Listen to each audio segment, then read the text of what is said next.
So, Mr. Efren Reyes, kasamahan ko sa pelikula. Ilan na ba napatay mo sa pelikula using licensed ilang firearms? beses na akong pinatay.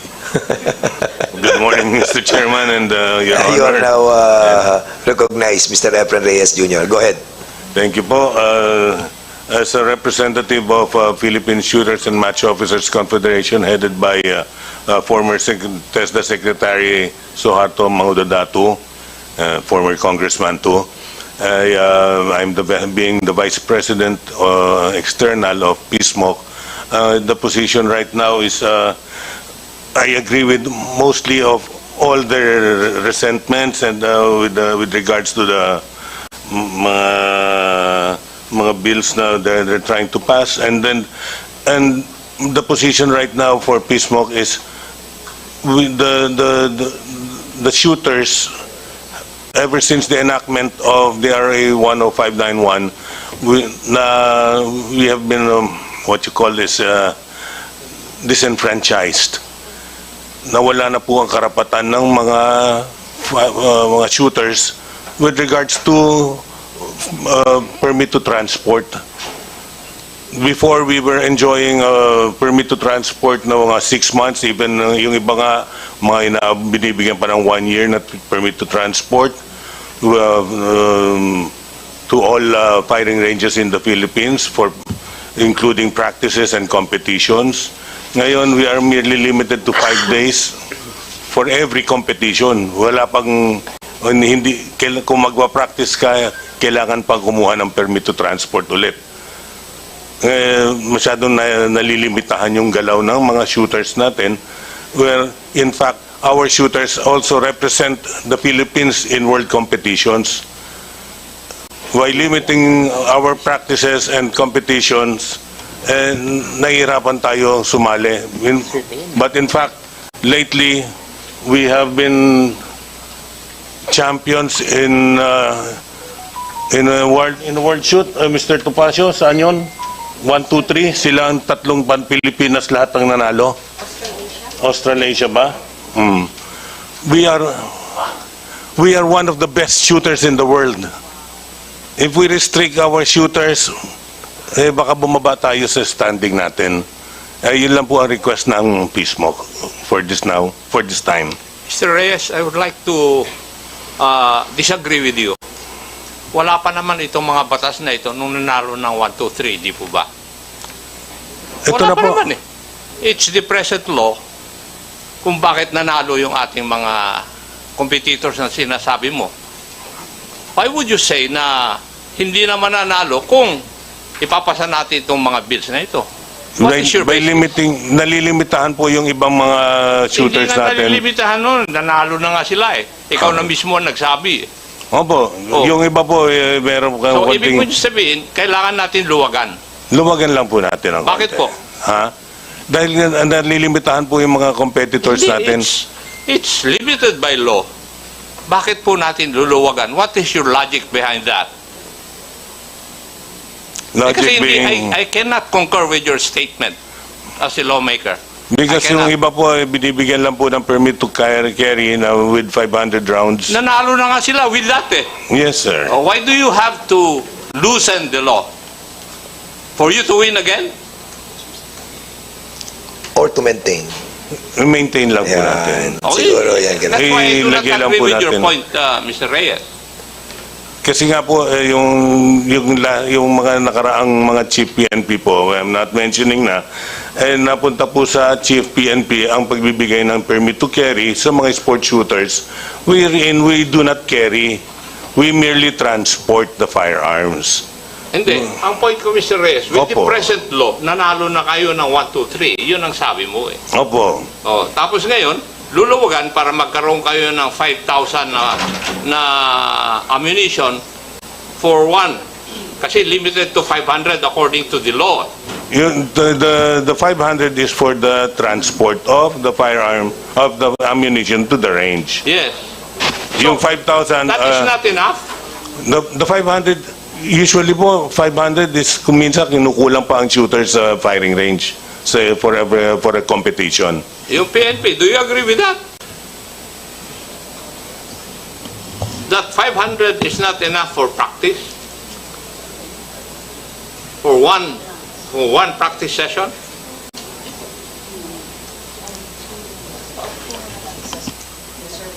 They can replenish it. Under the law, they can replenish? Oh, what's the problem? Opo. Wala palang problema eh. So, as sabi ni Chairman Acop, ay we created champions, di ba?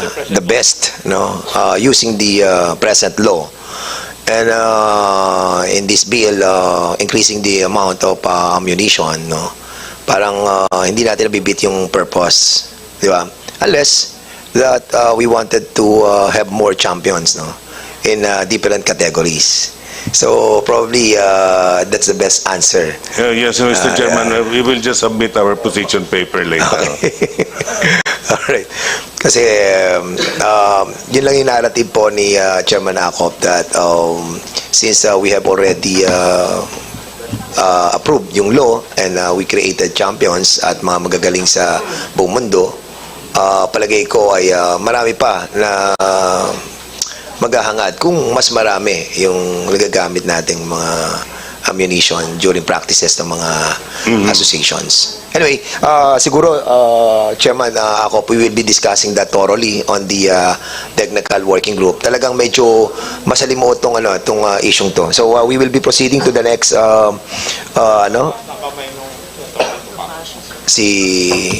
Mr. Topacio, are you raising your hand? Yes. Okay, go ahead, please. Mr. Chair, to answer the question lang of the good Congressman Acop, I think si Mr. Reyes hindi niya masyado explain. A lot of these shooters during the gun ban and most of the time when they practice, a lot of them are in the US because in the US they don't restrict ammunition. If you talk to any shooter here in the Philippines, especially those who compete abroad, I mean, my brother is part of the national team for shotgun, and he can only bring a certain amount of rounds during practice rounds.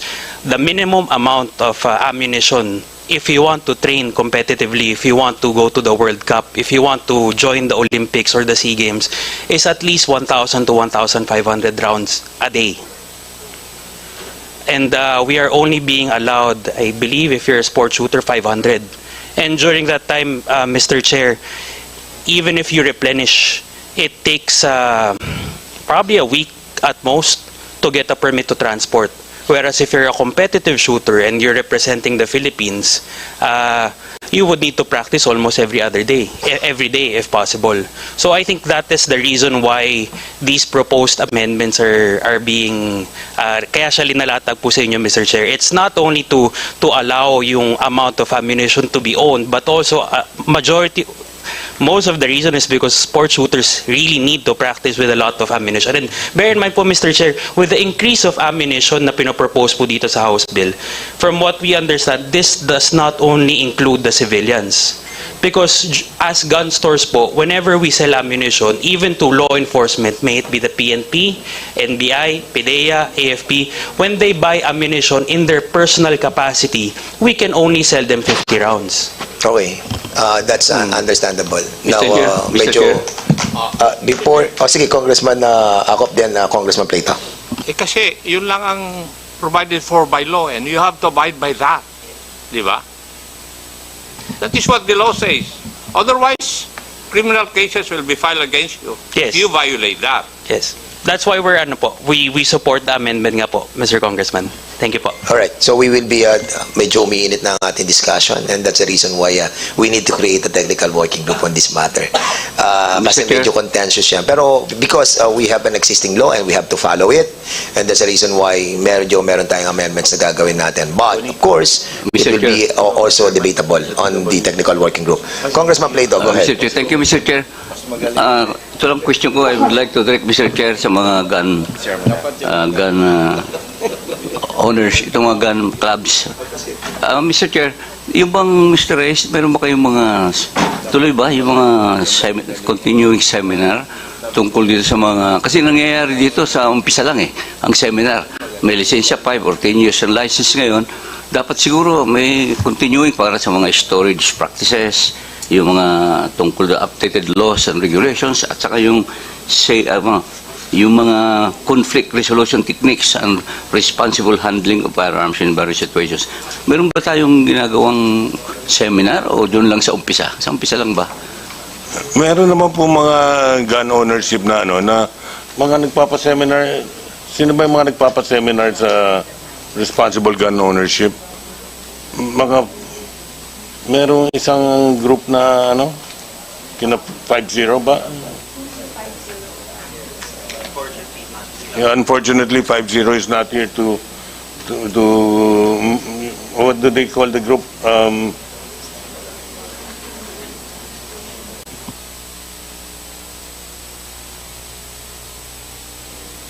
Mr. Chair, may I? Ma'am, you are now recognized, please.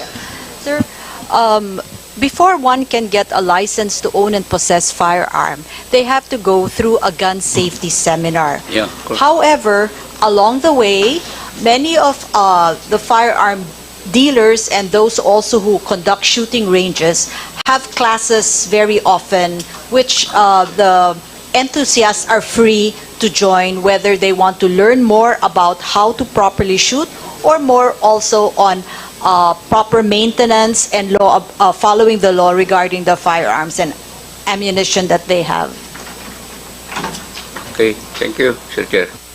Okay, salamat po. So we'll be proceeding to the next resource person from Mr. Charles Khalid S. Rico. Nandito po ba siya? Okay, sir, you are now recognized. Thank you, Honorable Chairperson, for having us. My name is Charles Khalid Rico, and I represent the online community of Philippine Ricochet Line. This is a YouTube and Facebook community that talks about Philippine gun laws and gun ownership in general. This is a 12,600 strong community, and we also are allied with the Jose Rizal Adventures. This is an online community that has over 56,000 subscribers in YouTube. So first off, I would like to express my gratitude for having us here. And just as a high-level overview of our stance on the House bills, first off, we are very thankful that we are having this discussion on amendments for RA 10591. I think this is very important to helping us all come to an agreement on how we can improve things so that we can make things better for law-abiding gun owners. So, first off, I would like to note that there are 3 Senate bills. Just as a high-level feedback on what we have so far. For House Bill 00893, and this is the House bill that that requests, for example, amendments be made to increase the penalties on notification of lost firearms and on notification of address changes. We would like to express our reservations and even opposition to this, and we believe that we want to incentivize reporting of lost firearms and not to penalize it. So if we are to make sure that people report their lost firearms or change in addresses, we want to make it easy for them to report these things and not to punish them for it. This is very important because a lot of fellow Filipinos here, us here in Metro Manila, it's easy to do these reports. But if you're in the provinces, it's very hard. And for OFWs especially, this is also very difficult. So we would like to request that that we do not have these changes, because one thing that we also like to point out is that 100,000 is very excessive. Some firearms only cost 10,000, and then you're penalizing them 100,000 for its loss. So I think that's very unfair. So for the next one, we have House Bill 9718, which in summary limits the ownership of Type 5 licensed gun owners to just 20 firearms, and everything else is to be surrendered to the PNP FEO. We would also like to express our reservations, even opposition to this bill, to this House bill, because with all due respect to this proposal by Brother Eddie Villanueva, this is practically legalized confiscation of hard-earned property.